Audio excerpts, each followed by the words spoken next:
I'm Anna. I'm Ben. We're AutoSave. Welcome to our channel. Today we're watching Vinland Saga, a new season, Season 2, Episode 1. I'm extremely nervous. So over, the course of Vinland Saga Season 1, I found myself getting more invested and enjoying the series more and more as it went on. And I don't mean like, okay, this is a pretty interesting story. 12 episodes in, I'm sold. I love it. No, like throughout the entire span of all 24 episodes, the way that they wrote that singular story really resonated with me, and I thought that it was extremely well done. Because of that, I'm left a bit off kilter, like a bit unsure of what we're going to get going forward. I think that the obvious answer in my mind would be pick up where we left off with Thorfinn, whether it's a small time skip or not. Maybe he's with Leif somehow. Maybe he's gone home, and we're going to follow his journey, whether it is or without Canute. But during the discussion portion of our last video, we also toyed with, because of the end, a little, visions we got. Does Thorfinn need to be in this at all? Does he need to be in it at all? So yeah, I'm worried. I think that I have a great fear about that, because if you were to just scrap these characters that people and viewers have spent 24 episodes getting to know, and were to scrap them, and mainly your usage of them was to introduce the viewer into this world, the politics of the world, the culture of the world, what's currently happening in current events. If that was what they were being used for, they did a fabulous job at being used that way as devices of that. But it's also like a place of fear, because if you were to create these loved characters, these characters that we would wish to know what happens to them in the future, and then remove them and then introduce new characters, those new characters already have a bar now that they have to hit. Very true. That the other characters didn't have to hit, because there wasn't a bar, because it was a new season of a new show that we were watching. Any new characters now, if that's the route the story goes, they have to match the energy or exceed the energy that we got last season. Or at least give something different enough that it makes us not wonder. Like it brings up the question, do you do it in the same world but a different time? Because if it's existent in the same time as our main character, Thorfinn, was still alive, or, Canute, we'd ask questions like, how are they doing? What are they up to? Are they happy? Are they alive? So I'm excited and nervous. And yeah, do you have anything else before we get into the new season? No. All right, since it's the first episode of the new season, we offer full length for free for everybody. If that interests you, check it out. But without further ado, let's get into Vinland Saga Season 2, Episode 1. Right, show? We're pretty far in the future. Oh, okay. Mappa, you scared the shit out of me, dude. Is that normal? Like, what? We saw him at the end of last episode. I thought we saw him at the end. Gotta move on, held on too long. That sounds very Thorfinn. This song is so different from the vibe of Season 1, but I love it. The crown. Did you see that, like, liquid blood? Yeah. Whoa! With the scar that Thorfinn gave him, so it is a time skip, yeah? Is that Thorfinn? I'm struggling. Okay. It was called Prologue for a reason, right? This music. What an image. Carve what you feel into me. Hunting? Chopping wood? Chopping a tree. Einar, right?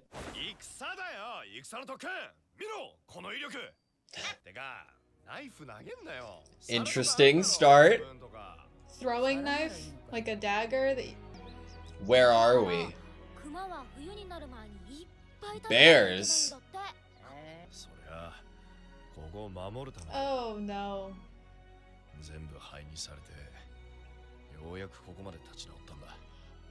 Only to be resorted to ashes again? Oh no.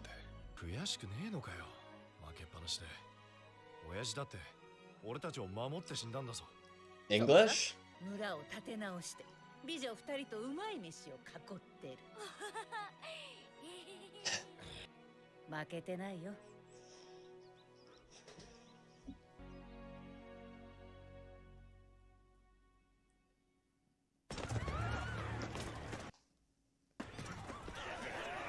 Cool, cool, cool, cool, cool, cool, cool, cool, cool, cool.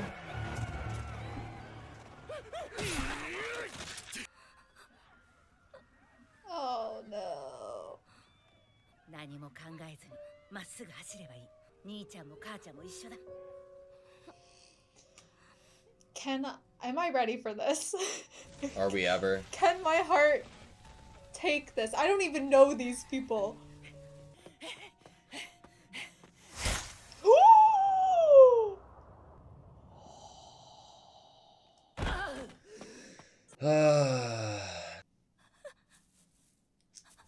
No.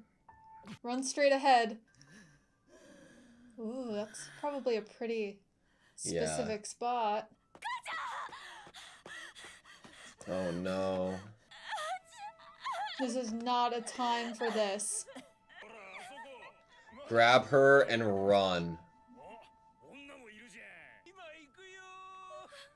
You have to get her out of here. Lada, I think is her name? Yeah. You have to get her out of here.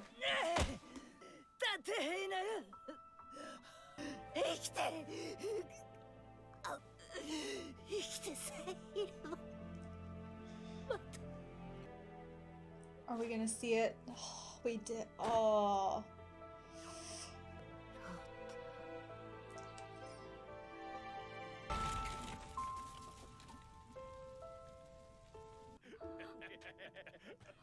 They're literally right there. You can't even run.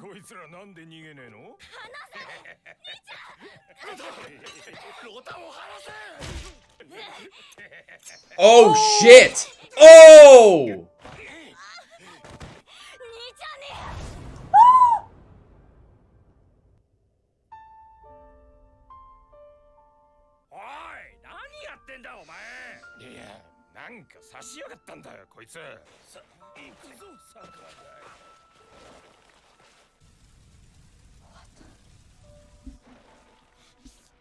Ah. Oh, his mom grabbed him this way, choking him, and now he's being Pulled. Mm-hmm.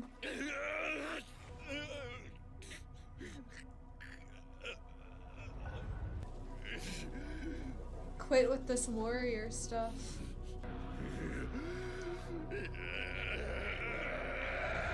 Oh my god. I've seen those eyes before. Fur on a barren land withers with neither bark nor leaves, so too does the man loved by none. Why should he live a long life?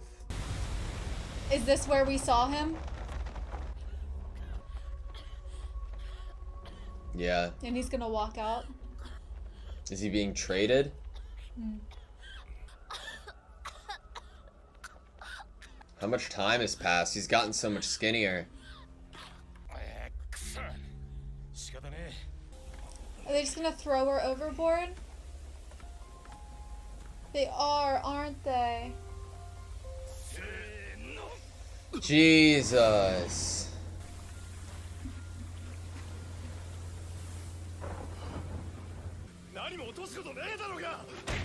Oh.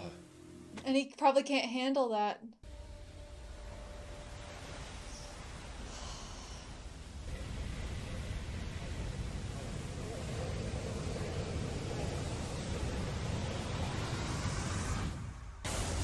These visuals.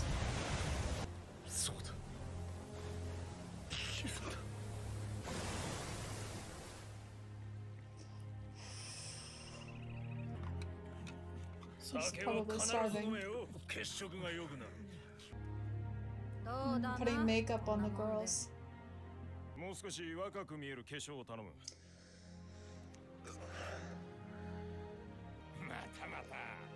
Don't.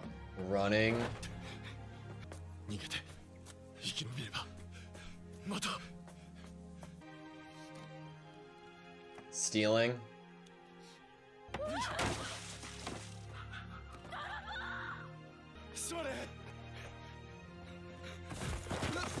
Oh no. ようエイナルまだわからねえようだな I don't know if makeup's gonna fix that. 奴隷ども Just making an example out of him. してもちろんお前らの逃亡を助けるやつもいねえなぜならお前らはよそもんで一文なしのいい主人に買われて一生懸命使えるんだ逃げて小じきになるよりもずっといい飯を食わしてもらえる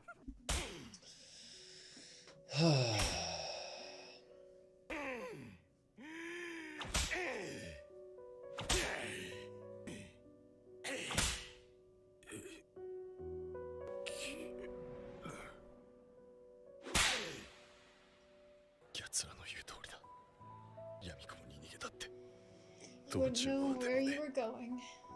もうどこにも I'm so glad they kept the score. このままおとなしく Some master somewhere. いやーあんた本当についてるね大量入荷したとこだよほらあいつでしょお探しなのは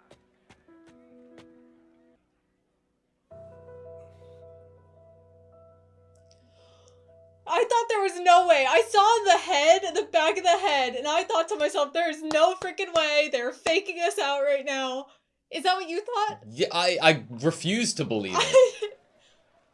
だから働き手を買いに来たわけじゃないと言っとろうが身内を解放したいだけなんだこの町に来たのは確かなんだが金髪で小柄 I don't know 本当に何も心当たりはないかね how long this is after the end of season 1.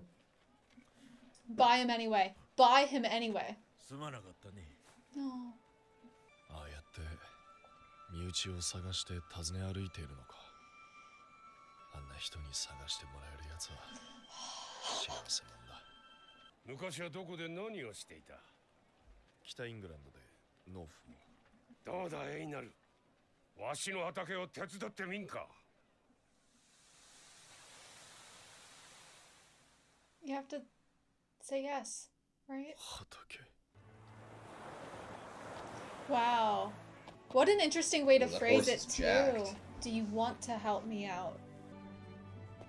Enforces that language that it's better to find a good master than to not have anywhere to go. Way to find food.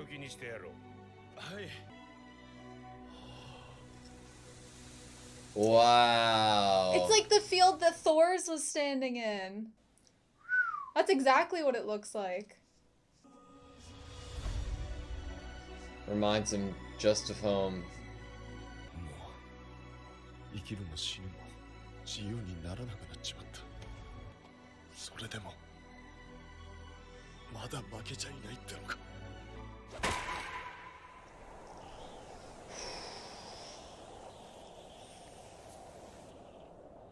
生きる意味すらわからなくなってたトルフィン来てくれ What? What? I And he- can't like contain He myself. heard Leaf say He Thorfinn. heard, and he heard small and blonde. I don't know if he looks very small anymore. 真面目に一生懸命使えるおとなしく飼われてるよ食いっぱぐれることはねそんな風に思い始めていたトルフィン The score. I have chills. ともかくそれが俺とトルフィンの That was how Thorfinn and I met. Or rather, until I met Thorfinn. How I met Thorfinn. Okay, that was Vinland Saga, Season 2, Episode 1. Huh. Where's your head at? That this was not necessarily one of the options that I had thought of. I thought that you were either gonna continue following the same cast more completely as main characters, or you were gonna completely change it up and then maybe mention or give little cameos of some of the characters from season one. Not that we were gonna get introduced to this like new main character we're following through the first episode that is then meeting up with one of our characters from last episode. Yeah. That's not necessarily the approach that I had like thought of as an option. Yeah, that's fair. I am in the same boat. I thought that it was like I thought I was doing a good job broadening my scope of expectations of how anything it could have been. Mm-hmm. But with how specific it is, I didn't expect it. Like you said during the reaction, I was in disbelief that it was Leaf there. Mhm. Like just for some reason, since we had spent so much of the episode with how do you pronounce it? Einar? Einar? Since we spent so much of the episode with Einar, I was like, okay, we're not going to give some of Thorfinn or Leaf yet, if at all, going forward, or that right? it was just our mention of Thorfinn. Once we got Leaf, I was like, oh, this is going to be the only primary, like, this is going to be the only evidence we get to kind of guess what Thorfinn's up to, is this idea that Leaf is still looking for him, which then we can concoct some idea of what happens after he's torn away from Askeladd's body. So, okay, let's separate this discussion into, like, two parts, okay? Is one of the parts Thorfinn, how'd we get here? Thorfinn, how'd we get here, and how it's going to interact with the series going forward. But initially, I want to talk about, like, the standalone Einar, like, sequence and room we got this episode. Because what it kind of feels like to me is that Einar might be our new Thorfinn, or something close to it, in terms of being sort of the main focus or point of view character going forward in the story. Therefore, I think it is right and we should approach his story as its own standalone work that has nothing to do with the previous story that we had seen. I think the previous story we had seen will and has potential to affect the greater story and our understanding of it immensely. But from episode 1 alone, I think that it's a standalone work in terms of how we were introduced to Einar. And I think that that's perfectly an acceptable way to want to approach it, especially when, for Thorfinn's character, that was possibly a chapter that we saw end with the end of the prologue. Yeah. And now we have a new character who is thinking about life and what they're going to do with their life, a will to live, and they're starting to have to think of those things and figure out those things of how they are going to grieve what has happened to them, how they might possibly go the route of vengeance. Will they just be living the rest of their life as a slave and never free again? Yeah. All of these thoughts, it's the same, or kind of idea of Thorfinn going through season 1 with the how do I grieve my father and properly honor him. Yeah. So in terms of Einar, we're introduced to him after the monologue of, like, carve what you feel into me, carve it into the sea. All of these things go alongside and coincide with him trying to chop down this tree, or at least initially hit it, which, sidebar, great bookend, right? But in terms of that, it seemed like his motive, from what he had said, was, if this happens again, when this happens again, I want to be prepared to fight and protect this place and protect us as a family, right? And immediately, like, coming off of his mom's response, it's hard, like I'm initially going into this, I'm trying to separate the work of season 1 from the work of season 2, but knowing what season 1 was like, I'm like, fuck, this isn't gonna end well. But seeing his, what his initial, like, point of view was before anything was to even happen on screen to him, when things start to happen and we see his mother being the first to die and tell him to live, it makes you wonder what is in store for this character. Einar's mom was very much under the belief of you need to go right now, but more so you need to live. Your life isn't predestined or spoken for, or it doesn't end here regardless of if you get killed here. Make it your own. So in terms of fighting, where do you think that this previous desire of Einar's fighting and battle and defending his home, do you think that will come into play anyway going forward with his conception of living? I think that I can almost see this. I would want to talk about I know we're not going to go too heavy in Thorfinn, but as an introduction character, I'm seeing similar things happening very early on with an introduction to this character that I think could be important for discussion's sake. This idea of a character, though Einar is not a kid, he is somewhat an innocent here, that he didn't have to fight. His family was unharmed, except his dad went off and fought their village. They're having to rebuild it. But it's still, there's this semblance of safety, and he didn't come to see any harm himself. Like, he didn't watch someone die. He's never killed anyone. It's that same character, like when Thorfinn was a child and he was fighting the other children in the village, and he was a lot rougher compared to how he felt when he actually was in his first actual battle and seeing people dying for the first time. So interesting thing here where this character's like, yeah, when this happens again, I'll be ready, I'll do it, I'll fight. But this character, as far as we know, has no actual idea what that feels like, and what he'd be able to do, if anything, and would he ever be able to actually move in that moment. And then we see later in the episode that though he says at the beginning that he's going to do this, he's going to protect this place, he wants to be able to do that, he's so frozen in fear once he's actually confronted with it that it shows us just how innocent he was, in terms of he had never actually fully grasped what it would feel like in that moment. Yeah, the idea of that protection and that wanting to is a very different part of your brain that works than being able than to the actual moment of fight or flight. Yeah. If I'm honest, I know that I've come to expect somewhat of people dying in this show. I didn't think Lota was gonna die.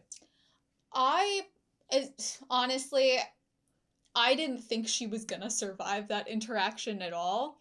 As soon as she turned around, I was like, she's not getting out of this. So she's not living here. At that point, I'm like, okay, Lota survives this, but she's going to be taken as a slave. The title of the episode's Slave. She's going to be taken as a slave, and somehow Einar is going to be thought to be killed or run away, and his goal going forward is going to be to try to find Lota, much like Leif was trying to find Thorfinn. All of that, in my point of view, happily went out the window in a weird way when Lota grabbed her hairpin and stabbed this fucking guy. I was like, oh, I fucking love her. Yeah, Don't die. But then you knew that she was gonna die. It was of course gonna happen. I mean, well, it wasn't of course going to happen, because that was just a flesh wound in comparison to a very actual killing strike that was done to her, and where the arrow hit on the mom. Yeah. And as the other guys say to the one guy that killed her, dude. Yeah.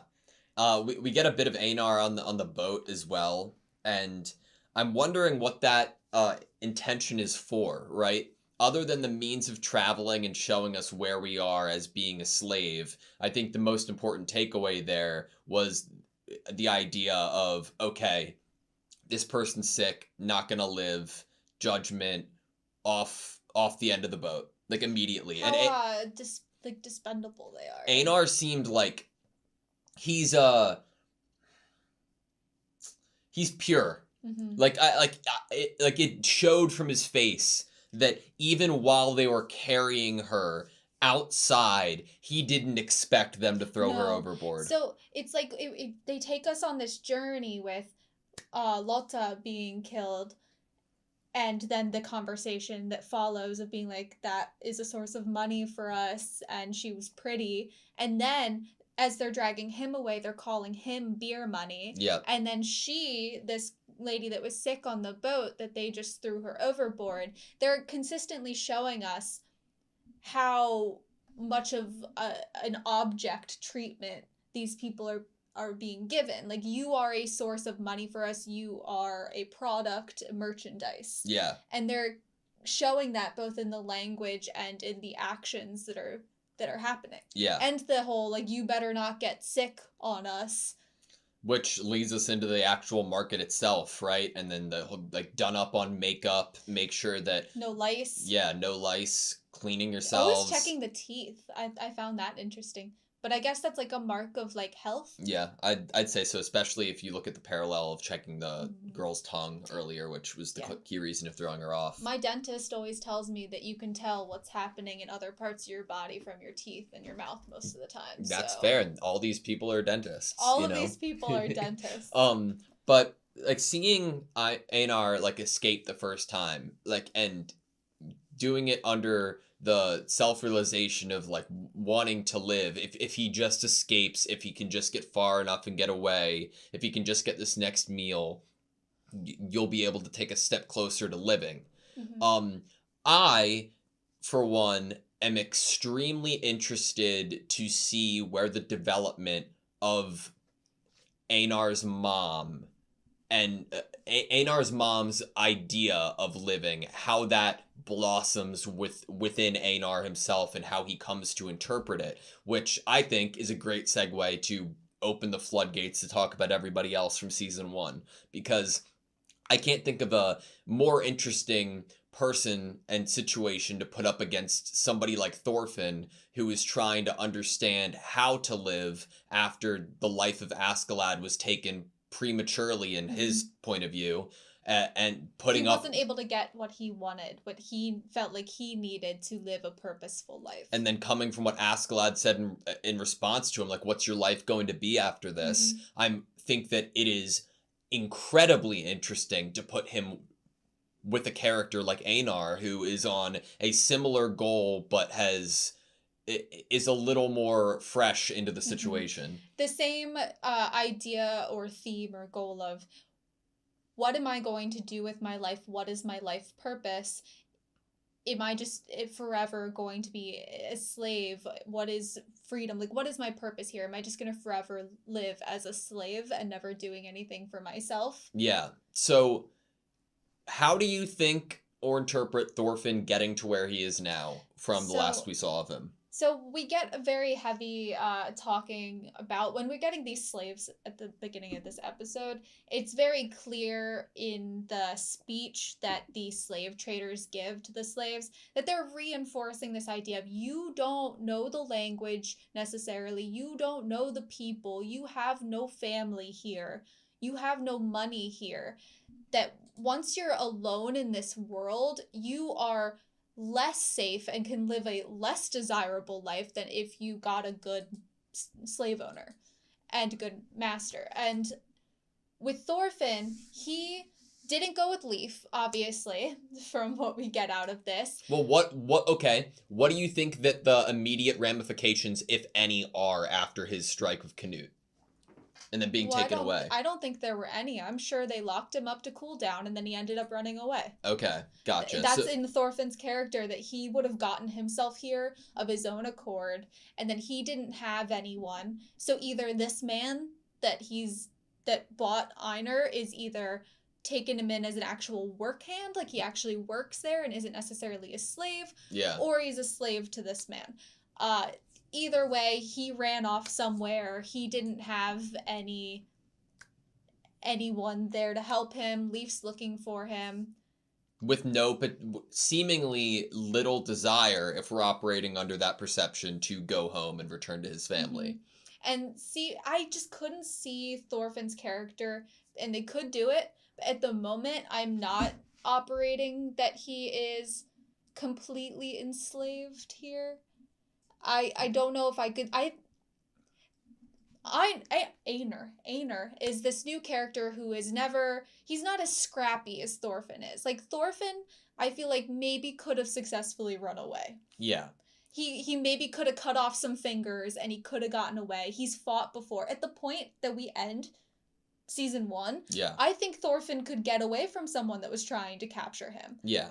And so I don't know if he would necessarily be here actually a captive. I think he would definitely easily run away from the guy that bought Aner. I think that that's a really good point, because I think that I was operating under the perception of one of two things happened after the event with Askeladd, and that's one, Thorfinn runs away, or two, he is somehow put into the slave trade. But I think that because of his, abilities, I don't know if his will to fight would have been killed enough to the point of him going along with that. So I agree that I think, see, it's interesting because Leaf was going to look amongst slaves, right? Mm-hmm. And was kind of under the assumption, it seemed like, that Thorfinn would have been one of these slaves. Or at least that was a rumor to get Leaf here.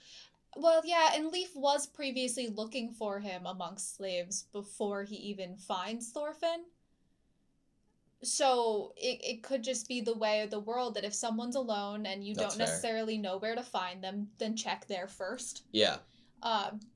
Especially if that person was alone and had no money when they ran away. Yeah. But the will thing, I think that's really important to bring up, because when I say that Thorfinn would definitely have the resolve to try to run away every single freaking day, unbreakingly, that's the Thorfinn before Askeladd dies. Yeah. But what does it do to his resolve or his will when we see him drop the dagger at the end of season 1 and he's being dragged away? What type of mood is he in? Thought is he in? What is his will doing right now? We have Aner is a good example maybe to discuss if the will could reflect what this character is going through when he's like spacing out. Yeah. He's lost in thought. He's lost in the moment and in memories and in trying to think about things, but also just a little bit spacing because emotionally this is like so freaking heavy that he's almost numb to it. And it could be that Thorfinn easily could have been wrapped up in things and taken and put into the slave trade and been almost like a numb board. Dropping that knife or dagger could have been like dropping his will to fight any longer. Survive, I mean, live. It was his reason to fight and get Live. Stronger, right? Mm-hmm. Like, it's not out of question. It's out of the question. It's the I don't think purpose so. he had to live that he had come up with for himself. Yeah. And he hasn't yet figured out what else he would want to do. Now, I think that, like, it is going to be extremely interesting seeing how Thorfinn and Einar react. Number one, because Einar heard Thorfinn's name from Leif and would be able to convey that idea of his family looking for him. Which could be an interesting dynamic, because knowing the Thorfinn we know, then we could possibly surmise that that conversation would go something like, oh, one of your family members is looking for you, Thorfinn. Was it some, like, bald guy with gray hair? Yes, it was. He was looking for you. I wish I had a family member that would look for me too, but they're all dead. Whatever. I didn't want to go with him before. Yeah. Like, I'm fine where I am. I don't know. Like, I could just see that being an issue with these two characters, that Thorfinn has family that's still looking for him and possibly still alive with his mother and his sister, but that he doesn't want to go be with them. That could be a point of, like, contention with these two characters. Difference. Yeah. Did you ever feel any parallels to Einar and Askeladd? I felt like, just because, like, we're able to just freely talk about season 1 and stuff, whether it was starting out, like, chopping the tree and chopping the wood, I pictured Askeladd's backstory of when he was a kid doing the same, but then, in terms of, like, what comes natural or prowess, Einar seems to be on the complete opposite side of that spectrum. But it seemed like with an intellect, like, the Thorfinn was very dead set on his goals. And I think that how Askeladd described that seemed to be the way of his interpretation of the Danes, right? Mhm.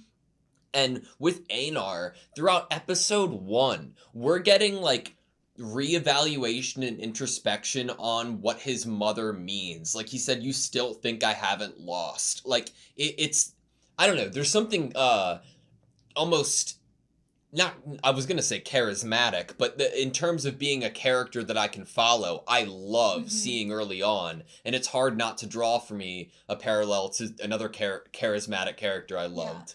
That my only issue with drawing too much of a parallel there is that this character at the moment for me seems like a gentle giant, a type that wouldn't necessarily hold any sort of grudges or have a revenge plot. This character doesn't. I mean, they totally could do a 180 with him, and maybe he talks to Thorfinn, and a fire is lit within him. This drive that he actually could do something, and at the moment, the character what we're getting is a character that obviously just had a whole bunch of trauma just happen to them, but he already just seemed like he was this gentle soul farmer, really close with his mother and his sister. His mom was telling him he couldn't be a warrior. He doesn't really seem to have like that bone in his body, that like drive to be fighting. I don't mean in my mind it's not a parallel in terms of fighting. It's a parallel in terms of like disposition and like not like he might be more of a strategist than given a the set of brute circumstances force. Askeladd had to like start out with, it was almost predestined for him to be a fighter out of necessity and protection of his mom. And he obviously had that just way about him because of his lineage. And obviously that's different for Einar, but there's something about like fitting, I guess, in a broad like role of a character who's able to offer more insight in the story than a lot of other people on screen. If we think about his first moment that he would dive into action, in comparison to Thorfinn or to Askeladd, both Thorfinn and Askeladd immediately, even though they were so weak in comparison, so small in comparison to who they were about to draw a blade against, they still went in there in defense.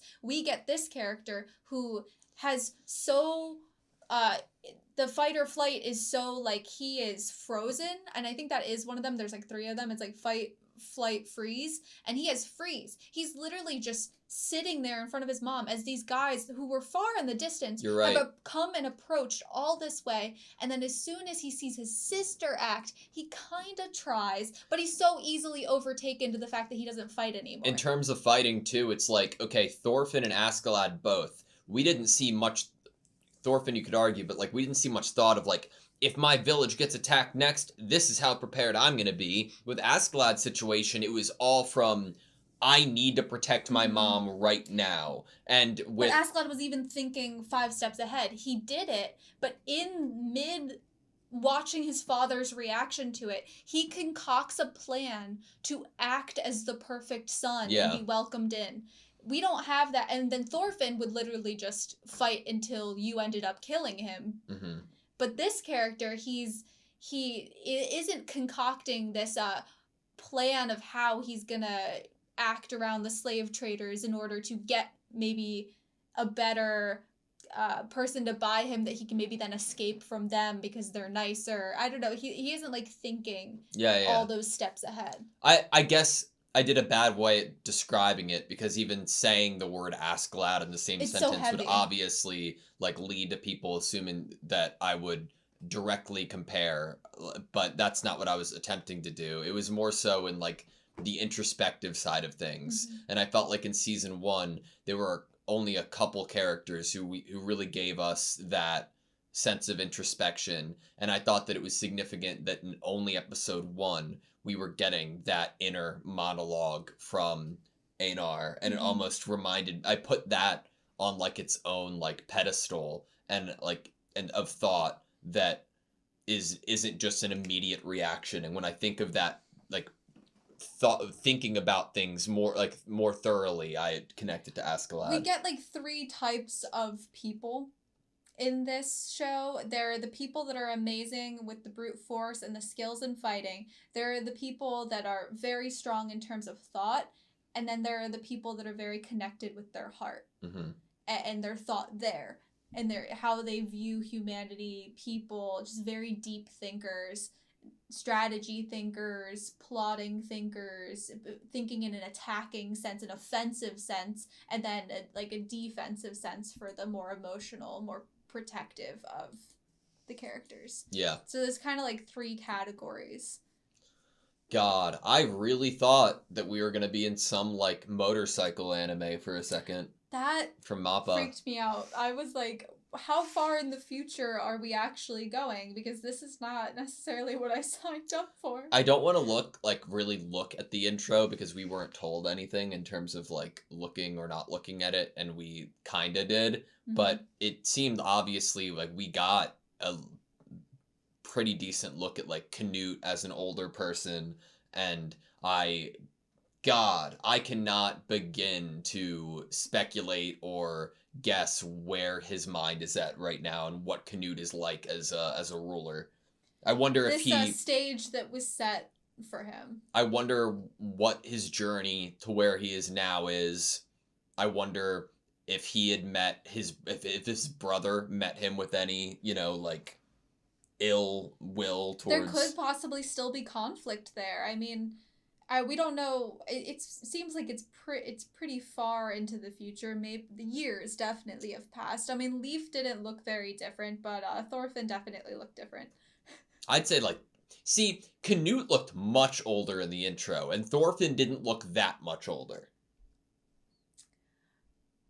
Canute looked like his face got a little sharper, and he had facial hair now. Thorfinn had stubble. Longer hair, had definitely gotten taller and a less boyish face, but that does not help me at all at actually determining what their ages are. It could honestly, think about it. Like, we meet them when they're, like, teenagers. Mm-hmm. They're probably, or, like, yeah, they're like teenagers. I'm pretty sure they're, like, 15. They're somewhere in that, like, teenage Canute and Thorfinn. It was 11 years that Thorfinn was after his, goal of being with Askeladd. He was probably, 16. I'm not confident enough to say. I'm not confident enough to say. But what I was going to say is, once a guy gets a little older, they change pretty dramatically in terms of, that, even, from teenager into, college age, early 20s. You can get growth spurts still and facial hair changes there. I don't know. I've always looked like this. I don't know, though. I failed my notes. I changed notebooks halfway through season 1. I will not do it through season 2. I hate it. I hate having only half of my notes. Yeah, sorry to ask you something you can't necessarily answer. I feel so let down in myself. God, I need to find my other notebook. It could be even a couple years to me as far as judging how a boy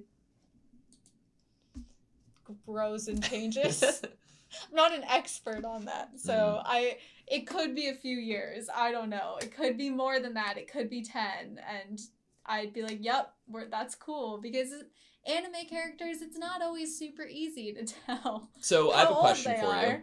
If you hear, if the conversations between Einar and Thorfinn go towards that Leaf route, do you think that there are going to be direct parallels drawn to Thorfinn having a mother and a sister still alive when Einar lost a mother and a sister? Yep. I think it's definitely going to be a point of interesting conversations and possible immediate arguments between the two of them. But knowing Thorfinn and maybe even what his disposition is now, arguing with him would probably be like arguing at a brick wall. I don't know. I'm him of something. I'm excited to see where Thorfinn's at. How he's different. What is different about him? That could be a good change. I don't need there to be anything different, to be honest. I just think I'm very curious, and I need to know what the choice is. That's typically my result with this show. I'm I have no good guess, but I am so curious to see what it is. In terms of all I can say in terms of maybe figuring out how he could be now in terms of disposition, in terms of evidence that we got at the end of season 1, is that in that like last episode or two, maybe the last like couple episodes, we are getting reinforced this idea that he has not learned anything, and that words that are spoken to him are going in one ear and out the other and are not resonating in any way that actually change his actions, that he actually processes or introspection. Yeah. And then we get that kind of angel appearing to jail cell scene with Leaf, where Leaf is lit up as if he's an angel appearing to Thorfinn, and that it gives you that possible hope in that moment that something has resonated, something that someone else is saying to Thorfinn is hitting something. Mm-hmm. But then backtrack because of what Thorfinn sees, and then it's like everything he's hearing is all red, everything he sees is red. So it could be interesting with that evidence that we see a Thorfinn who is able to have grown or changed or process information, maybe look at himself a little deeper. Yeah. All right, that's all I have you. Mm-hmm. Thank you guys so much for watching this video. Please like, comment, and subscribe, and we hope to see you next time.